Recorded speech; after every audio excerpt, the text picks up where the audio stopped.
이번 시간에는 제 7장입니다. 여리고 정복. 우리 이 여리고 정복은 여호수아 6장에 나와 있는데요. 우리 여리고성이 어떻게 무너졌는가? 지금까지 성서 국고학자들은 연구를 하고 있습니다. 그래서 창조과학께서 이 여리고성이 무너진 것에 대해서 발표한 적이 있습니다.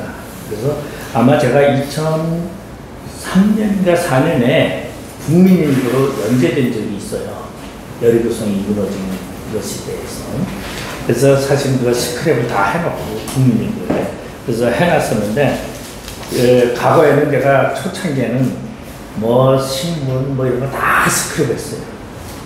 열정이 대단했는데 지금은 어디로 갔는지 다 없어졌어요.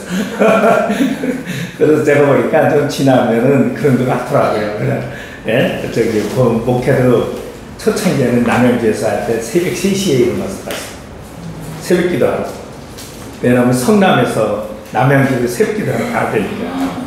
그렇게 쫓아다니면서 처음 목회지는 그렇게 했는데 지금은 아마 그렇게 하면 안 할 것 같아요.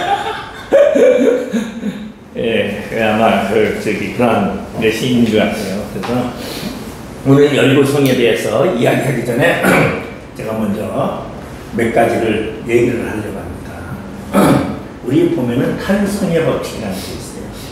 탄성의 법칙. 이게 여리고성에 무너진 열쇠이기 때문에 맞습니다. 탄성의 법칙이라는 게 이렇게 돼 있어요. 힘을 가하면 쭉 올라가다가 이제 어느 선에 가면은 뭐가 되냐면은 이게 약해져요. 철사 같은 거를 철사를 이렇게 구부리면은 막 안 부러지려고 제자리 찾아가려고 하는 게 탄성이가 되거든요. 우리 보면 아파트 같은 거 보면은 이렇게 옛날 아파트 같은데 골조도 약하고 뭐 다 부서졌는데 버텨요. 그게 왜 버티냐면은 하나로 보면은 부족한데 서로 연계가 돼가지고 구조물이 연계를 통해서 버티는 거예요. 그런데 만약에 한쪽의 기둥에서 저희 삼풍구의 가정이 왜 무너졌냐면 한쪽에 물탱크를 옥상에다 물탱크를 큰 걸 넣었어요. 그러니까 물탱크 큰 걸 넣으니까 한쪽 기둥 쪽으로 물탱크 수압이 그 물탱크의 중량이 쏠리다 보니까 삼풍구의 가정이 무너진 거예요. 그리고 이제 어떤 게 있냐면 옛날에 아마 와우 아파트라는 것이 굉장히 유명한 사건이 있어요. 와우 아파트가 아파트 짓는 중간에 와우 아파트가 다 무너졌어요. 그게 이제 왜 무너졌냐면 이렇게 산비탈인데 여기가 이제 흙을 이렇게 와우 이런 식으로다가 계단을 만들면서 아파트를 졌어요. 근데 여기는 맨 땅이니까 버티는데 여기는 매우 땅이에요. 매우 땅인데 그냥 말뚝 이렇게 바꿔서 했는데 이 말뚝이 여기까지 오질 않았죠. 그러다 보니까 앞으로 쓰러지는 거예요. 그래서 와우 아파트가 무너져가지고 이게 아주 대단한 우리나라 아주 뭐 엄청난 사건이 있었고 그 다음에 삼풍백화점이 무게 중량이 안 맞아서 무너지면서 대단한 그런 우리나라에 이제 영향을 많이 끼치게 돼요.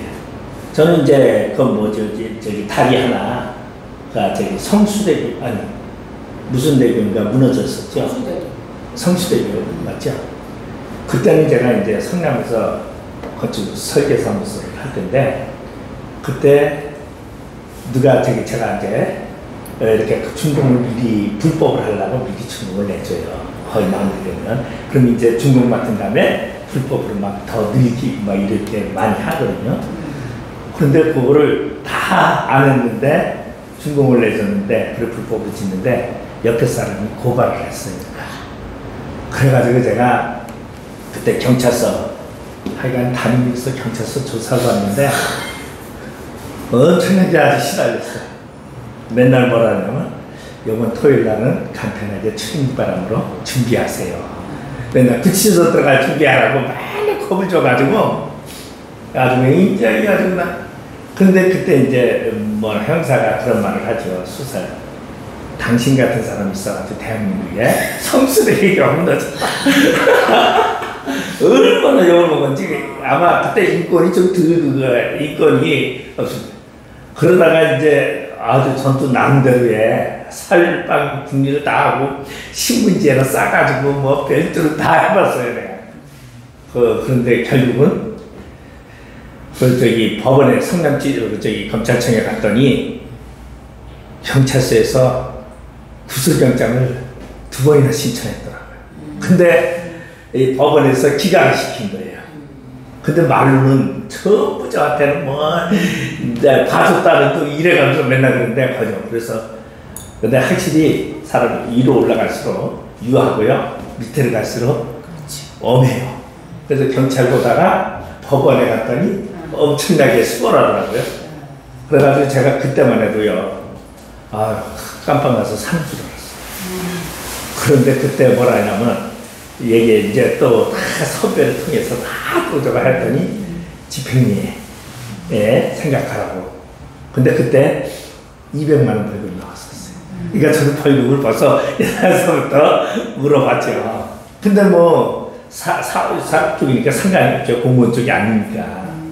그래서 200만 원 한번 옛날에 물어본 적이 있고, 저도 몇 번 이제 사업을 하다 보니까 그런 걸 검찰청에 한 3번 조사받았던 것 같아요, 제가. 그러니까 그 방면에 제가 아주 굉장히 잘합니다. 많이 의외로 목사님들은 거의 모르거든요. 그렇죠. 근데 저는 사회생활을 하다가 와가지고 그쪽 방면에 아주 굉장히 잘 저걸 아는데, 근데 재밌는 것은 그쪽 방면에는 법을 아는 사람들이 잘 빠져나가요.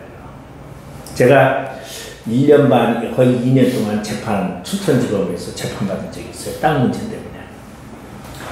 근데 그 상대자가 누구였냐면 서울법대 나온 사람이었어요. 그러니까 법을 잘하니까, 그러니까 판사가 우리 사촌 형을 이제 조금 약간 치매기가 있는데 뭐라 그러냐면 가서 울었어요. 거기서 통과. 저 사람 때문에 내가 이 정도 됐다. 스트레스 받아. 그러니까 판사가 뭘 하는지 아세요? 이쪽 편 들어주더라고요. 그쪽을 그냥 저걸 해버려요. 당신은 법을 알고 법을 배웠다는 사람이 법을 이용해가지고 저 사람 저거 한다고. 그래서 그런 것도 보면서 야, 세상에 그런 것도 그렇지만 법을 알아도 좋은데 너무 많이 알아도 문제가 있다. 그런 생각을 좀 많이 해봤어요. 그래서 제가 그러다가 신학을 하고 목사가 되니까 얼마나 편하고 좋은지 뭐가 없느냐, 그런 게 하나도 없어요. 경찰서에서 오라. 근데 목사님으로서도 경찰서에서 오라서 갔다 온 적은 있지만은 굉장히 이게 말 그대로 세상과 사회생활이 아니니까 굉장히 그런 걸 많이 느꼈는데, 근데 이제 우리가 이제 성경을 보면서 여리고성이 어떻게 무너졌느냐 이런 얘기를 이제 많이 하면서 우리는 보편적으로 하나님이 능력으로 여리고성이 무너졌다 이렇게 말하는데, 여기는 자연의 법칙이 있다는 걸 얘기를 하는 거죠. 그러면 그 첫째는 뭐냐면 하나님이 창조를 하시고 그 창조물을 파괴시키십니다. 이 질문을 던집니다.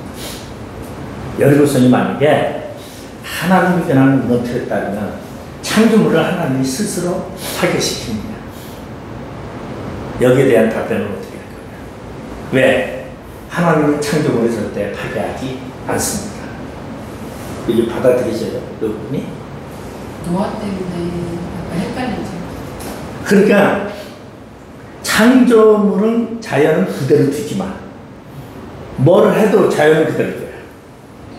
근데 무엇을 이용해서? 자연을 이용해서 재앙을 내리지 자연을 무시하고 재앙을 내리지 않는다는 거예요. 그러니까 하나님의 창조물 안에서 창조물을 가지고 심판하고 창조물 안에서 구원하고 창조물 안에서 하나님의 섭리와 역사가 일어난다는 거예요. 이게 조금 이제 이해하기가 어려울 수도 있어요. 근데 하나님은 그러신 분이에요. 그래서 우리가 기도를 해요. 뒤에 산이 있어요. 하나님, 저 산을 없애주세요. 기도를 난 몇 년 동안 기도를 했더니 어느 날 하나님 벼락을 쳐서 그 산이 날아갔습니까? 그런 적 없어요. 어떻게 되죠? 어느 날 보니까 웬 불도저가 와가지고 산을 막 밀기 시작하면서 그게 없어지는 거예요. 그게 뭘 짓는다고? 개발한다고. 이게 하나님의 응답이라는 거예요. 그러니까 하나님이 직접 재앙을 내려서 하나님이 파괴하지 않는다. 그러면 도울 때도 똑같아요. 하나님이 우리를 도우시는데 하나님이 어느 날 그냥 나에게 가만히 앉아서 기도만 했는데 어느 날 돈덩어리를 뚝 떨어뜨려 주더라 않는다는 거죠. 어떻게 해요? 사람을 통해서 도움도 주고. 그러니까 창조물 안에서 하나님이 역사한다는 거죠. 그러면은 오늘 제가 이제 탄성의 법칙에서 그리고 여기 이제 뭐라 그러냐면 한계점이라고 그래요. 모든 것이 한계점이 있어요. 만약에 이거 여기하고 여기하고 여기하면 절대 안 풀어져요. 근데 한 군데만 자꾸 계속 움직이면은 풀어져요. 이걸 뭐라 하냐면 연성이라고 그러는데 이걸 말하면 계속 피로점이라고 해요. 피로점. 피로점이라는 건 반복적으로 주어지는 중에서 피로도를 느끼는 거죠. 이 탄성도가. 그런 피로도를 느끼면은 이제 한계점, 여기 이제 또 피로점이, 예, 피로점이 있고 최고점이 있어요. 최고점. 그러면은 사실은 이 탄성이라는 건 요 밑으로 사용할 때 이것이 제대로 사용이 되죠. 근데 이거를 넘으면서 한계점을 넘기 시작하면은 약해져요. 한계점을 넘으면 탄성이 약해진다는 거예요. 그래서 뚝 떨어져요. 그래서 뚝 떨어지는데 계속 반복을 하면은 피곤해져가지고 결국은 버티다가 팍 부러지는데 순간적으로 부러지죠. 그래서 좀 추가하는 거죠. 이게 탄성의 법칙이라는 거예요.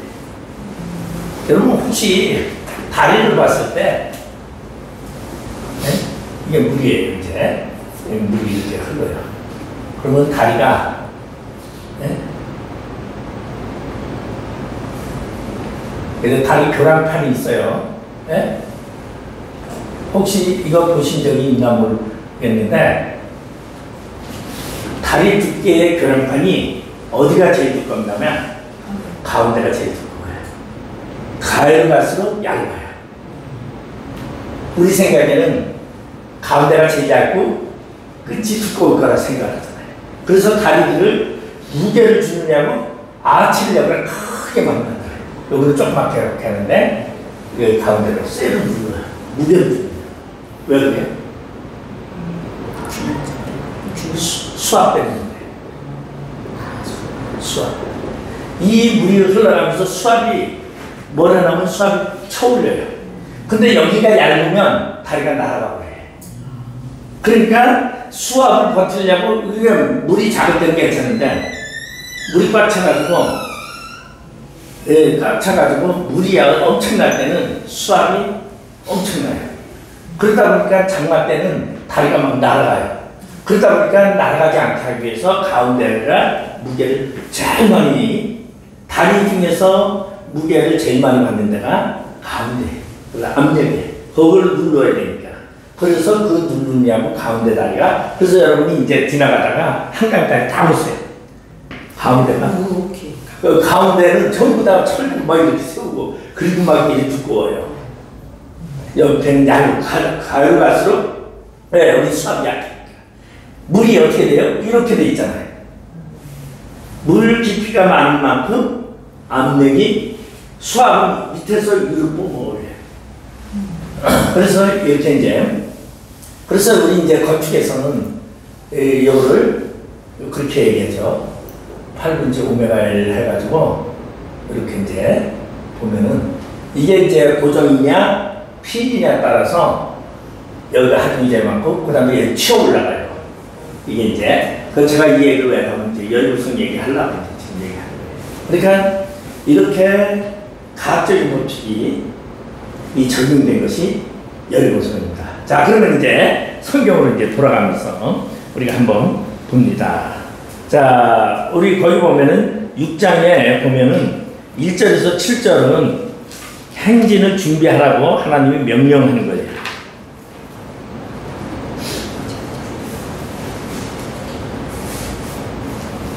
그 다음에 8, 저기, 경우가 참 여호수아 6장에.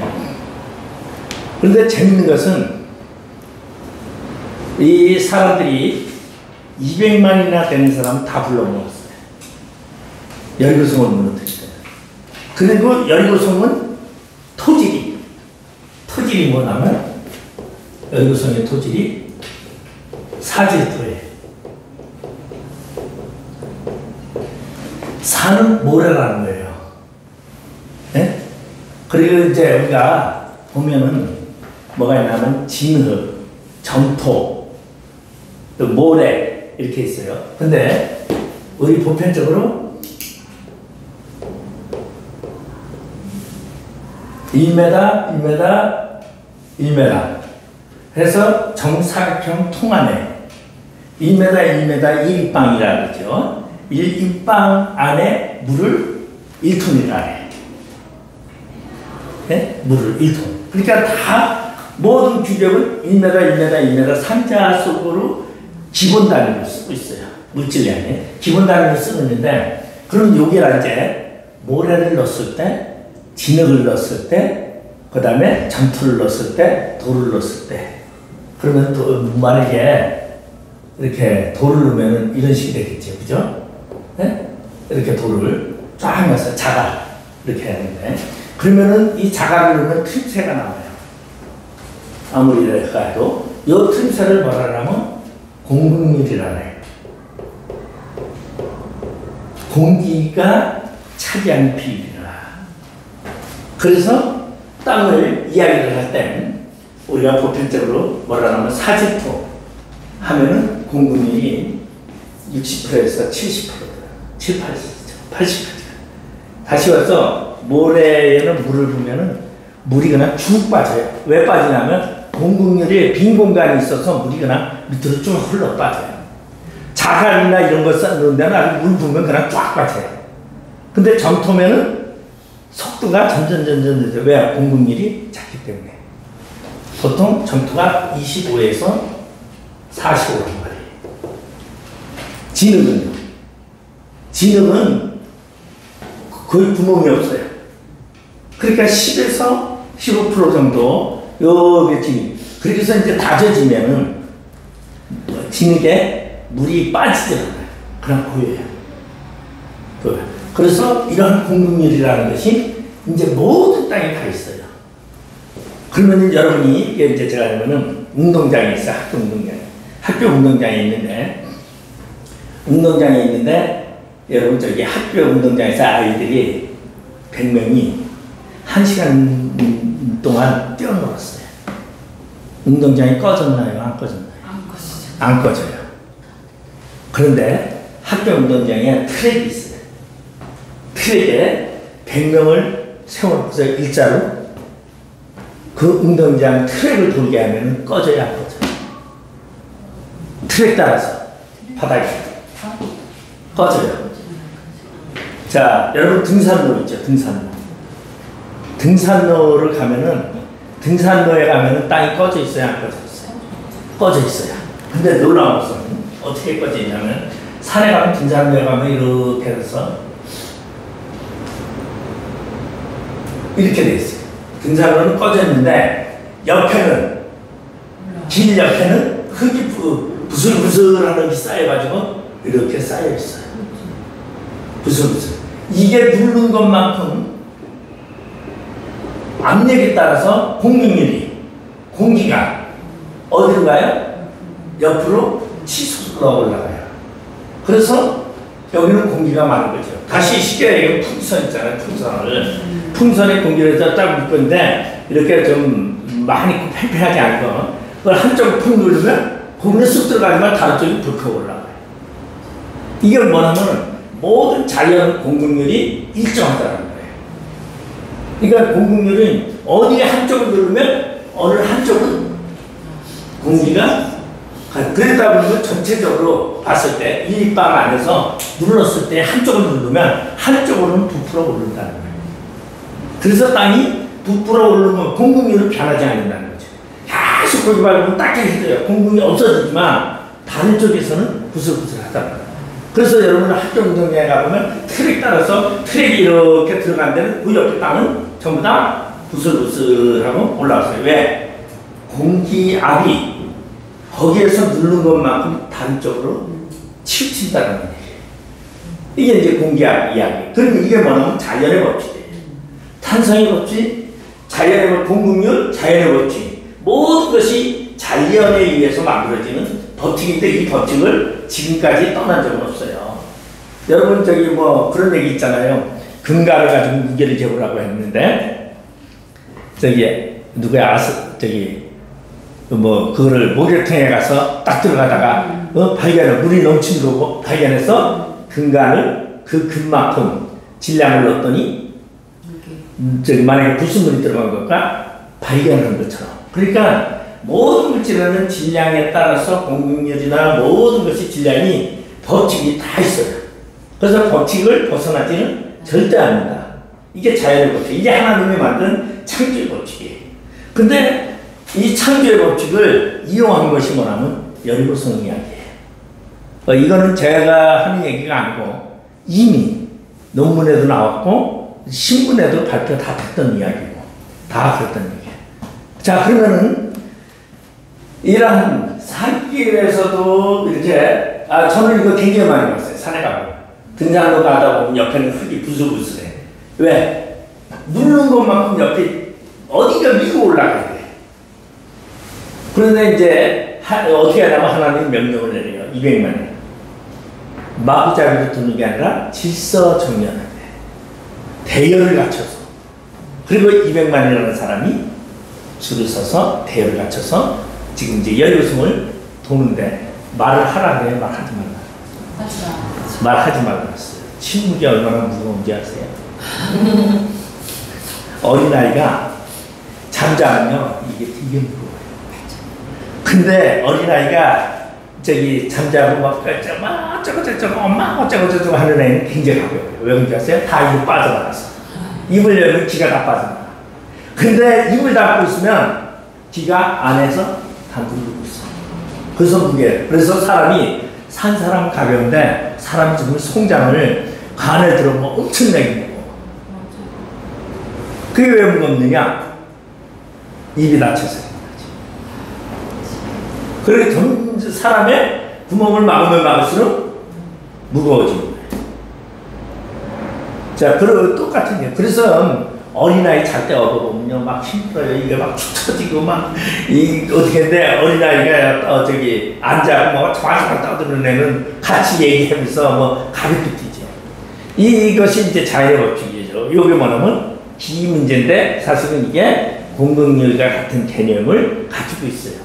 그런데 200만이라는 대군을 딱 하는데 뭐라고 얘기를 하냐면 전부 다 말하지 말고 침묵으로 그리고 대열을 맞춰서 걸으라고 하는데 그 거리는 뭐예요? 열구성이 외성과 내성이 있는데 뭐가 하사히 떨어질 정도의 거리를 뛰어서 그러면 열구성을 말해서 여기에 대군이 200만 대군이 줄을 서서 걷는 거예요. 그러면 한 바퀴 첫날 한 바퀴 싹 돌았어요.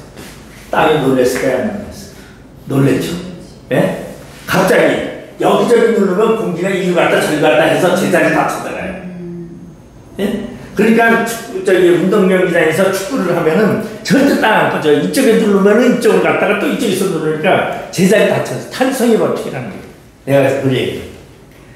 자연은 압력을 가하면은 다 제자리 찾아가려고 하는 그게 있어요. 근데 한 곳만 계속 피로 들어주고 한 곳만 가면은 터진다니까요. 끊어진다니까. 이게 필증이라. 이게 자연의 법칙이에요. 그런데 이스라엘 백성이 200만 대군을 이리저리 돌았어요. 한 곳만 가는 길만 딱 그렇게 돌고 왔어. 그러면서 돌고서 와가지고 또 잠을 자니까 땅이 제자리 다 찾아가. 한 바퀴 돌았습니다. 다 탄성의 법칙에 의해서 제자리 다. 다음날 또 가서 또 한 바퀴 딱 들고 와서 땅에 압력이 져있는데 공기가 다른 쪽으로 쏠리다가 다시 제자리 다 돌아가. 그러면은 가다가 돌아오고 가다가 돌아오는데 여기 갔던 곳은 어떻게 돼요? 연약해진 거예요. 약점된 거예요. 풍선을 보면은 약한 부분은 조금만 더 파가 터지는데 저기 뭐야 동서울 터미널 있는데 어떤 일이 있었냐면 그 전에 난리가 난 적이 있었어요. 파장이 지금 저기 헬스 뭐 이거 하는데 건물이 막 흔들려가지고 막 사람이 피신한 적이 있어요. 저기 어디죠? 저기 미국의 그 금문교가 뭐 저기 다리가 그렇게 강한다는데 살랑살랑 부는 바람에 다리가 무너졌어요. 태풍이 불어도 못 잡았다. 근데 그 동서울의 건물이 그거 아주 대단했었죠. 동서울 건물이 막 피신하고 난리가 났는데 뭐라 그러면 이거를 얘기를 해요. 우리 도레미파솔라 시도 하거든요. 근데 파음이라는 게 있어요. F. 높은 파음을 우리는 파기음이라 해요. 아세요? 뭐 이게 뭐냐면 성악가가 컵에다 이렇게 물을 떠놓고 딱 하고서 노래를 딱 하는데 이 F 파음에 딱 들어가게 딱 그러면 유리가 저절로 깨져요. 공명. 지금 이제 그 공명. 그러니까 그게 이제 뭐냐면 주파수라는 거예요. 주파수가 맞으면 그래서 다리가 살랑살랑 부는 바람과 이 태풍 이게 저 바람과 그 다리의 이 저기 탄성 연계성이 주파수가 맞으면 폭발하는 거예요. 그러니까 우리가 이제 그 성악가들이 막 유창이 때 깨지고 막 이러는 게 그런 그래서 그거를 우리가 저 말할 때 파음이라고 많이 얘기를 하죠. 그래서 파음이 이 불협파음 중에서 파음이 높은 파가 이 인간의 저기 파괴성을 제일 많이 가지고 있다 그래요. 음악성에서. 오늘은 제가 좀 이상한 얘기만 하는데 이거 어쩔 수가 없는 게 가학을 증명하려고 지금 하니까 이제 하는 거예요. 제가 천지창조도 가학으로 증명하잖아요. 저 창세기 가학으로 설명하거든요. 그래가지고 제가 가학 전집을 다 공부했다는 거 아닙니까? 아주 나름대로 아주 엄청나게 내가 아주 예? 우리 저기 보이죠? 2호 3호, 1, 3호 쌌잖아요, 미국에서. 네. 근데 그게 어디가요? 태양계 행성이 둥그래요. 근데 압력에 의해서 찌그러들었다가 일어났다. 타원형이 됐다가 여기 둥근 원형이 됐다 그래요. 달이 지구와 가까워지면 저 물이, 바닷물이 올라오잖아요. 이게 다 중력 때문에 그러는 거거든요. 압력이라는 게. 근데 그거는 일정한 압력이 달이 가까워지니까 그 압력이 어디로 치우쳐요? 이 안에서 해결돼야 되는 거예요. 압력이 변하는 게 아니에요. 그러다 보니까 바닷물이 솟구치는 거예요. 그러니까 이 중력과 압력 뭐 이런 거가 다 자연의 법칙이라는 얘기죠. 그러면 이 자연의 법칙을 누가 제일 잘 아느냐? 하나님이 제일 잘 알아요. 우리 인간은 몰라요. 하나님이 직접 만드셨기 때문에 하나님은 자연의 약한 부분, 자연의 강한 부분 이 모든 것을 하나님은 다 알고 계세요. 그러니까 이 열구성을 무너뜨리는데 이 자연의 약한 부분, 열구성의 약한 부분의 비법을 누가? 하나님이 누구에게 알려줬어요?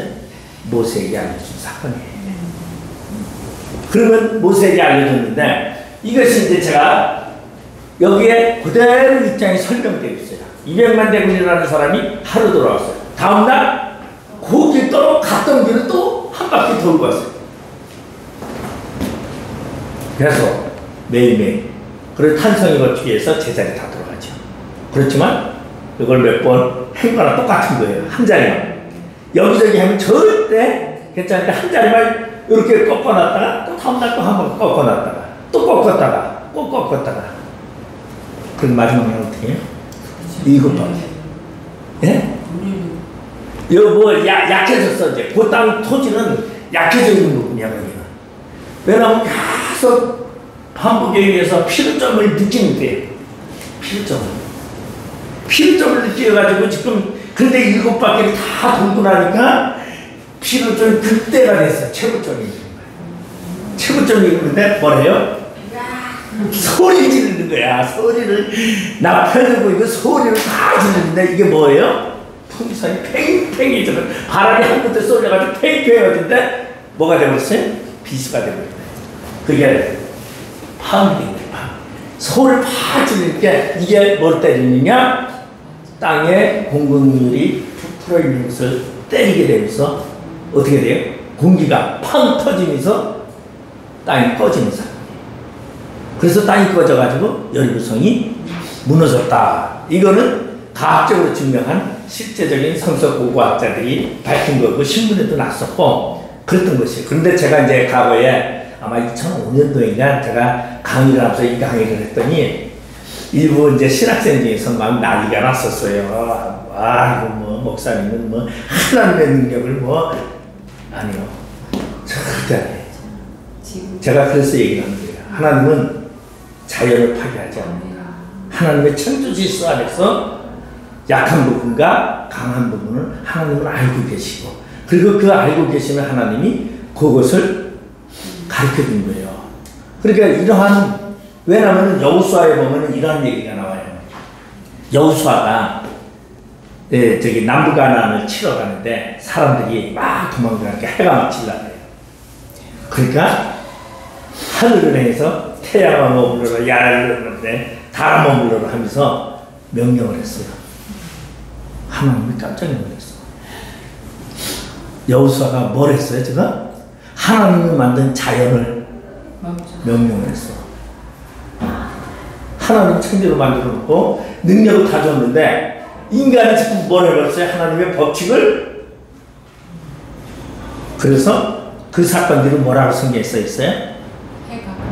그 뒤로 그러한 일은 없었더라. 그럼 여러분이 가서 지금 태양아 머물렀다고 머물러? 왜? 여호수아가 하나님의 약점을 알고 그냥 냈다 해버렸으니까 하나님 깜짝 놀랐잖아요. 이게 이제 야사라책이 기록된 거죠. 성경의 원본이 아니에요. 그죠? 여호수아에 보면은 그렇게 돼 있잖아요. 성경의 원본이 아니라고 얘기하고 있어요. 그런데 역사적으로 보니까 해가 그때 실제적으로 기울었다. 그래서 이후에 이런 일은 없을 것이다 라고 얘기를 했어요. 그만큼 하나님이 만든 자연의 법칙을 하나님은 절대 저걸 하지 않는데 그럼 여리고성이 무너진 건 뭐냐? 여리고성 바깥으로 200만 대군이 행진을 하고 그럼 이 공기가 밀려서 어디로 올라가요? 성 안으로 들어가는 거죠. 성 안에 들어가서 올라갔다 내려갔다 6일 동안 그러다가 마지막 날에는 7바퀴를 도니까 더 이상 못 버티고 이 공기가 왜냐하면 열고성이 산패탈이 되는 거예요. 밑에서 땅을 누르니까 공기가 위로 올라가죠. 그래서 성 안에 터져버렸어요. 성 안에 땅이 꺼져버렸어요. 그래 꺼져가지고 성이 지진같이 일어난 거예요. 지진도 아닌데 그게 그 성이 무너지게 된 사건은 뭐냐면 소리예요. 소리. 공급률이 팽팽해져가지고 그 땅이 지금 부풀어 있는 여기는 물었으니까 여기가 부풀어져 있는 땅에 소리를 통해서 터지게 된 사건이다. 그래서 이걸 이제 소개를 그렇게 이제 하고 있어요. 고고학자들이 이제 밝힌 내용입니다. 그래서 그러면 그러면은 여리고성이 자연적인 법칙이냐 자연적인 법칙이지만 하나님이 위해서 만들어졌다는 거예요. 하나님이 그렇게 명령을 했어요. 사람은 그걸 발견 못하죠. 도저히 발견 못하는데 하나님이 그것을 하는데 만약에 생각을 해보세요. 여리고성이 그렇게 무너질 때에 사람들이 우리가 뭐 걷는다고 성이 무너지겠냐? 하나님이 명령한 그 명령이 성을 무너지게 한 절차였어요.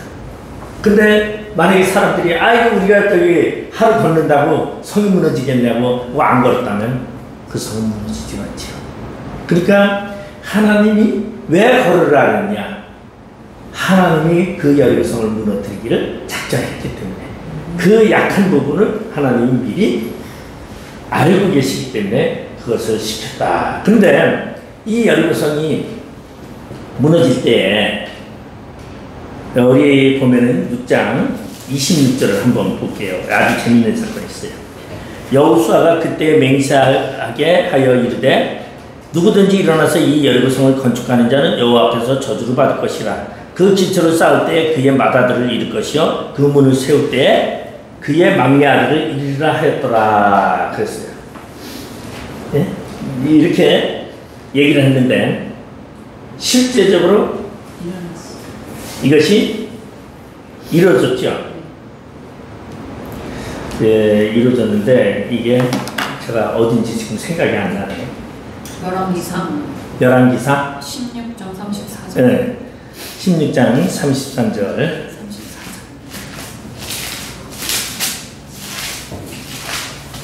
예, 맞아요. 34절. 그 시대에 베델 사람 히엘이 여리고를 건축하였는데 그가 그 터를 쌓을 때 맏아들 아비람을 잃었고 그 성문을 세울 때에 막내 아들 수굽을 잃었으니 여호와께서 눈의 아들 여호수아를 통하여 하신 말씀과 같이 되었더라. 이렇게 이제 그러면 지금 신약에서도 여리고성이 있어요. 그러면 여리고성이 그때 구약에 이 무너진 여리고성에 그대로 쌓지가 않았어요. 옮겨져서 옮겨져가지고 여리고성을 쌌어요. 근데도 여리고성이라는 이름 때문에 아들을 잃은 사건이에요. 그러니까 하나님이 여리고성은 더 이상 여리고라는 말을 쓰면 안 되는 건데, 예, 그렇게 했다라는 자체에서, 그러니까 이게 이제 왜냐면 지금 새로 쌓은 여리고성은 여리고성에서 북쪽으로, 그러니까 위쪽으로, 갈릴리 쪽으로 1.6km 떨어진 곳이에요. 그러니까 굉장히 멀리 떨어져 있는데도 이 재앙이 그대로 임했어요. 그거는 이제 여러분 성서 지리라든가 이런 데 보면 다 설명이 나와 있습니다. 그러니까 여리고를 재건한다. 그리고 우리가 그렇게 생각하잖아요. 요거를 부셨다고 여기가 아니라 그 이름을 가지고 내가 다른 걸 해도 하나님은 저거 한다. 그러니까 하나님 앞에 사용되어지는 거는 가장 중요한 것이 이름을 재사용하고 다른 데를 한다는 것은 뭐냐면 하나님을 불신하는 문제예요. 그래서 이러한 것이 있고, 그리고 그 다음에 이제 여리고성이 무너질 때 여러분 저기 6장 4절에 보면은 이런 말이 있어요.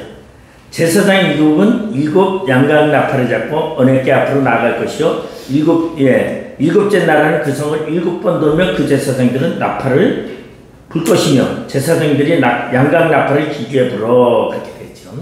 자, 나팔이 이제 제가 아마 이 얘기를 했어요. 나팔은 두 가지가 있다고요. 은나팔과 양각 나팔이 있다고요. 네? 네, 저기 민수기 10장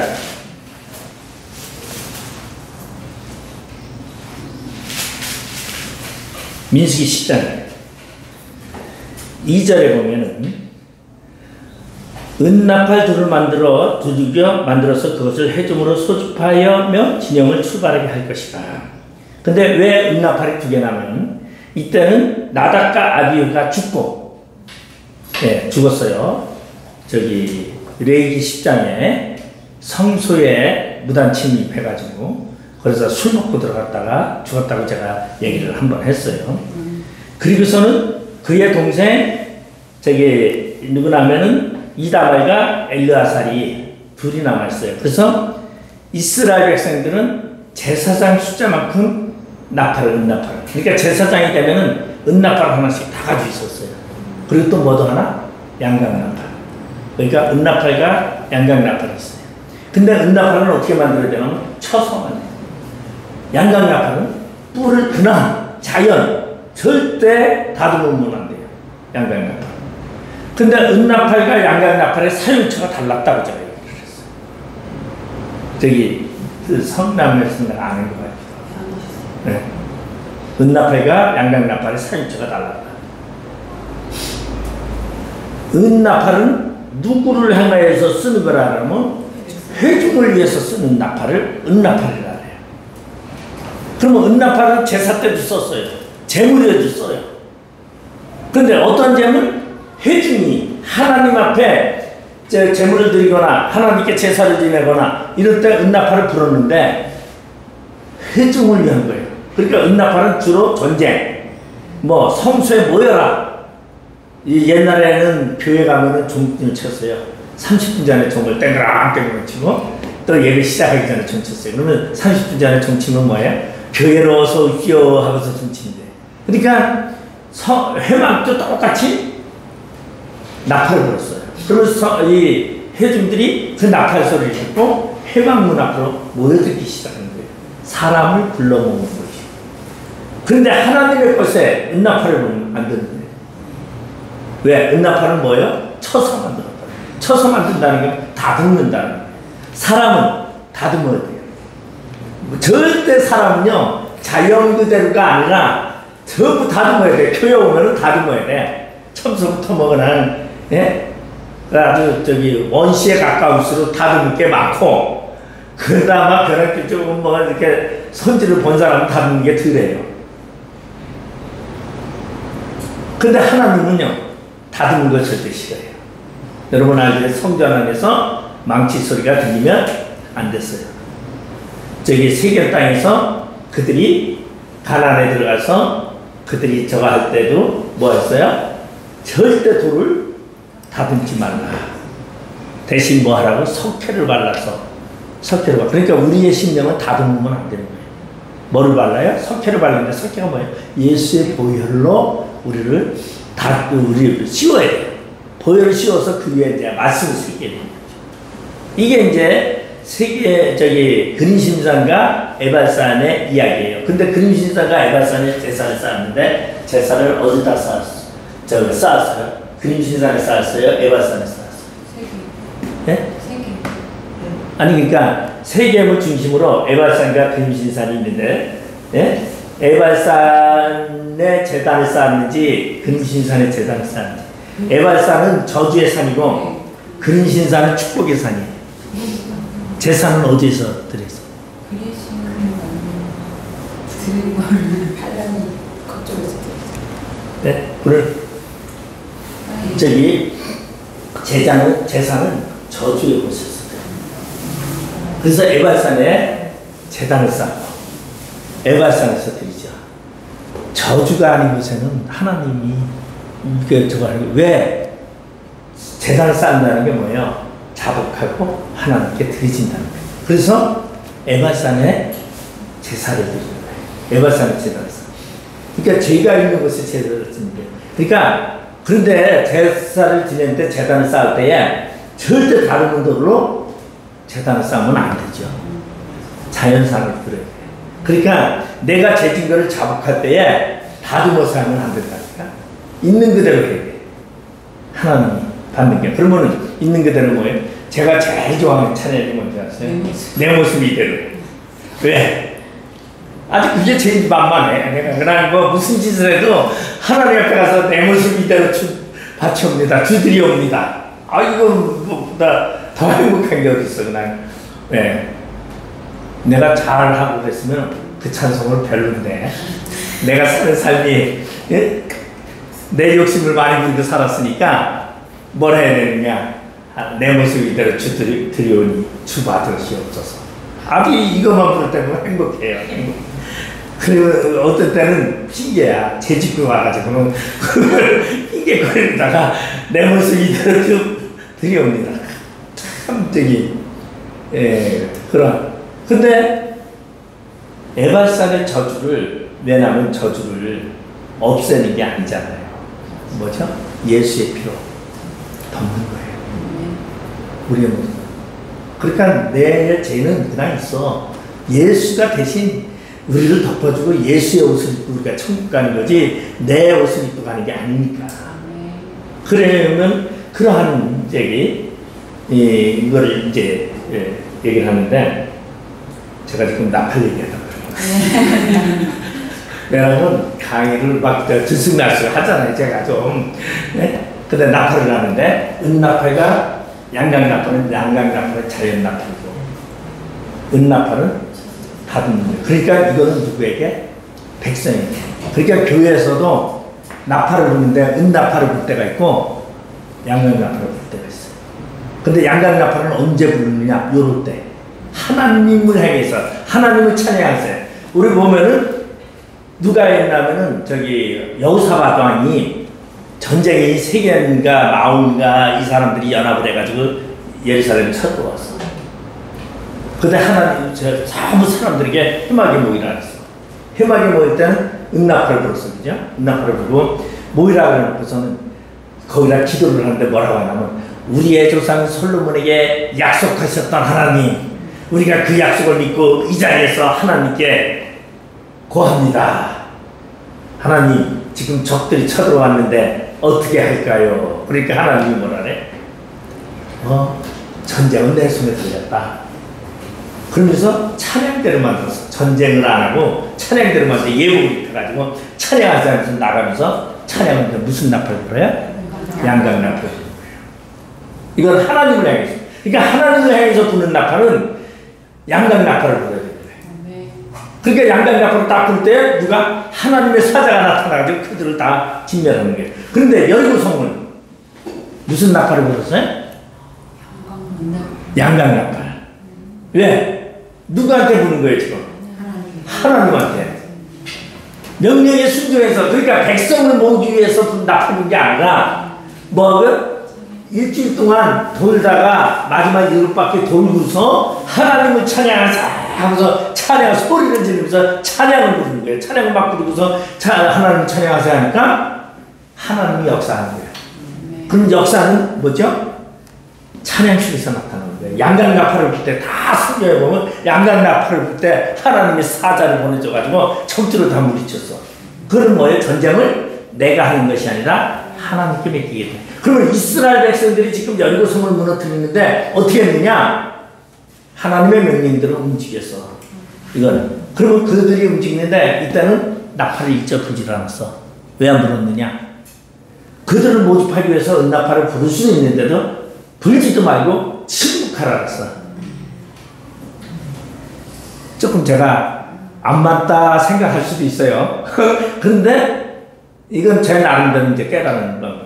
뭐냐면 하나님의 방법을 전적으로 맡기는 방법이에요. 인간의 생각을 감이 안 하는 거지.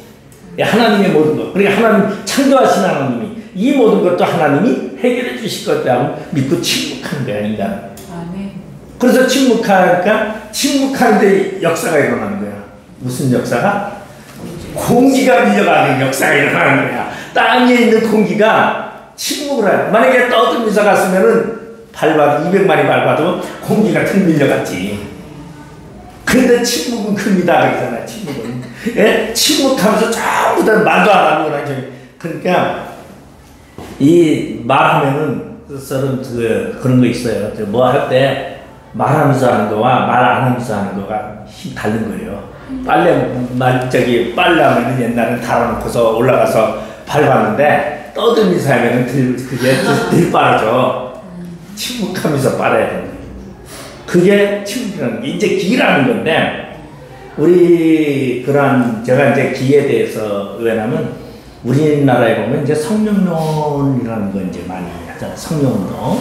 그 성령운동이 이제 회장이 제가 알기로는 수광성 목사님 회장으로 알고 있는데, 그 성령운동이 우리나라에 지금 이제 임파테시안, 그게 어디서 온지 알죠? 일본에서 온 거. 일본에서 영성이, 기독교 영성이 일본에서 왔어요. 근데 그게 어디에서 갔냐면 중국에서 일본으로 가서 지금 온 거거든요. 그래서 일부는 임파테시안 그거를 이단 취급하는 사람들도 있고, 이제 그래서 그런 거예요. 왜냐면 기운동이라 그래서. 그러니까 기를 통한 성령운동이다. 그래서 이제 그렇게 하는데, 그래서 이제 저희 사촌 형님도 목사인데 한 번은 묻더라고요, 저한테. 제가 이제 신학교 강의를 한다니까, 사람들은, 목사님들은요, 신학교 강의한다니까 제가 지식 굉장히 많을 줄 알아요. 그래서 제가 충주 있을 때도 교육자들 모여있으면 꼭 저를 설교시키고 그래요, 교육자. 그러니까 왜 그러냐면 신학교 교수라니까, 신학교 교수는 별다른 줄 알아요. 뭐 계산을 쓰겠어요. 사실 똑같은데 별 볼 일 없어요. 어떻게 줄이 달라가지고 한 거지. 그런데 이제, 그러면 그러한 기라는 것이 이제 종교에는 굉장히 많이 들어가 있어요. 지금 거의 종교가 기 가지고 사용하는 거예요. 모든 거. 이단들도 그렇고. 허경영이 거기는 완전 기가 되는 거고, 예? 그러니까 이 기를 가지고 영성이라는 근본적인 하나님의 성령을 조금 변질시키는 경우가 굉장히 많죠. 그러면은 성령 진짜 하나님의 능력으로 그거를 제압을 해야 되는 게 저희들의 또 일이잖아요. 그렇죠. 근데 우리는 뭘 바라야 돼요? 진정한 하나님의 영의 역사를 우리는 바라야죠. 그러한 인위적인 방법을 자꾸 해요. 그래서 인위적인 방법 훈련하자는 말이죠. 저도 목사 처음에 되니까 저기 훈련시키고 이거 이 목사님 와서 이거 맨날 연습하세요 하고 훈련시키더라고. 그래. 난 그런 거 몰라. 나는 그런 거 안 해요. 그랬었는데. 근데 이거 잘못 나가는 거니까. 어쨌든 간에 사람들이 있어서 이 기라는 게, 기가 빠지면 어떻게 돼요? 죽어요. 기 빠지면 죽는 거예요. 그러니까 기가 그만큼 소중한데, 기가 얼마나 무거운지요? 굉장히 무거운 거예요, 그게. 그래서 그러한 침묵을 통해서 무게를 지고 공동률이라는 것을 통해서 파괴를 일으켜서, 그리고 거기에 소리를 통해서, 소리가 뭐냐면 비수가 되는 거죠. 그래서 꽂혀서 터지게 하고, 그리고서는 결국은 지진이 일어나는 것처럼 땅이 터집니다. 왜냐하면 여리고성 무너질 때 지진이 안 일어났었거든요. 지진계에 지진이 안 나타났어요. 이거 조사를 했더니 과학자들이 근데 어떻게 무너졌냐, 이래서 이게 굉장히 연구를 굉장히 많이 했던 거고, 사실 이거를 발표를 했고, 이거 우리나라에서 쓴 게 아니니까 외국의 신학자들과 고고학자들이 이 여리고성을 조사하면서 했던 건데, 그러고 보니까 신기한 거예요. 여리고성이 무너진 사건. 근데 어떻게 무너졌나 했더니 과학적으로 이걸 밝혀낸 거예요. 그래서 사실은 저는 성경을 과학적으로 밝혀내는 게 굉장히 좋다. 네, 그래서 저는 이제 창세기 강의를 하면 과학 이야기 많이 하거든요. 근데 이제 대부분이 안 해요. 근데 이제 과학 이야기를 왜 하면 하나님의 창조에 대한 그 오묘함, 그건 우리가 그걸 몰라서 그렇지. 엄청난 거죠.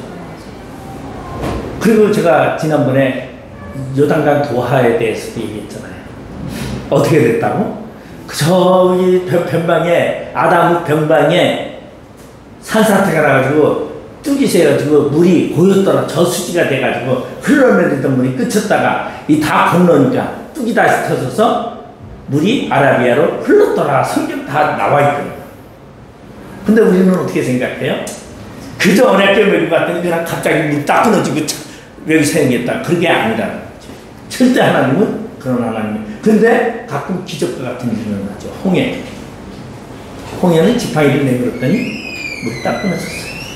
그러니까 그런 것은 왜? 기적은 어떤 때에 하나님의 존재성을 드러낸대요. 그러니까 초신자들한테는 많아요. 신앙생활 초신자들에게는 기적이 많아요. 근데 신앙생활 오래 한 사람은 기적을 바라면 안 돼요. 기적을 안 줘, 하나님. 초신자한테는 기적을 주지. 신앙생활 못서 하고 알 거다 하는데 무슨 기적을 줘요. 그러면 이제 그때서부터는 뭐를 내가 하나님을 통하여 만들어가는 거야. 이게 신앙의 단계. 그런 얘기를 하더라고요. 제가 옛날에 이제 청년 때는요, 내가 하늘산 가서, 제가 하늘산은 워낙 좋아서 춘천에서 있으니까 기차 타고 가면은 하늘산 가평 가서 청평 가서 하늘산 철야 문제 생기면 가서 철야 아침에 또 와서 학교 가고 그랬었어요. 근데 하루만 가서 기도 좀 하다가 자고 오면 해결 다 됐어. 근데 언제서부터는 안 되는 거야 이게. 그래서 뭐라 그래? 이거 믿음이 식었나? 내가 뭐는 아니요, 성장이 된 거야. 성장이. 처음에는 몇 시간만 해도 해결돼. 근데 점점 갈수록 늘어야 돼. 기도 시간이. 이제 하루 하던가 3일씩 해야 되고, 3일 하던가 일주일씩 해야 되고. 왜? 그거는 그 사람의 신앙 단계, 믿음의 단계 속에서 하나님의 역사. 하나님은 우리를 어떻게 하면 믿음으로 맨날 달아보시거든요. 그러니까 옛날에는 믿음이 좋았던 게 아니라 믿음이 없으니까 그런 거고. 그리고 지금은 믿음이 좀 있으니까 훈련을 더 시키면 인내하는 법을 가르치는 거예요. 지금. 그래서 하나님이 그렇게 역사하는 것을 볼 수 있다. 그래서 7장 열리고 정복에 대해서는 제가 이제 성경대로 하면서 하면은 너무 시간이 많이 걸릴 것 같아서 초콜적으로 제가 1시간 만에 이야기를 했습니다. 그래서 나팔 이야기. 이 나팔은 하나님을 찬양하는 얘기입니다. 여리고 성의 나팔은 백성들을 향한 것이 아니었다. 그런. 왜냐하면 솔로몬 때에는 제사장이 몇천 명이다 보니까 은나팔을 몇천 명, 3천 명인가? 아마 그렇게까지 있었죠. 그런 걸 볼 수 있다. 자, 기도하고 마치도록 합니다. 아버지 하나님 감사드립니다. 언제나 주님이 기뻐 받으시는 주님의 사람, 주의 종으로서 이 땅을 승리하며 살아가게 하여 주시옵소서. 감사하며 예수님의 이름으로 기도드리옵나이다. 아멘.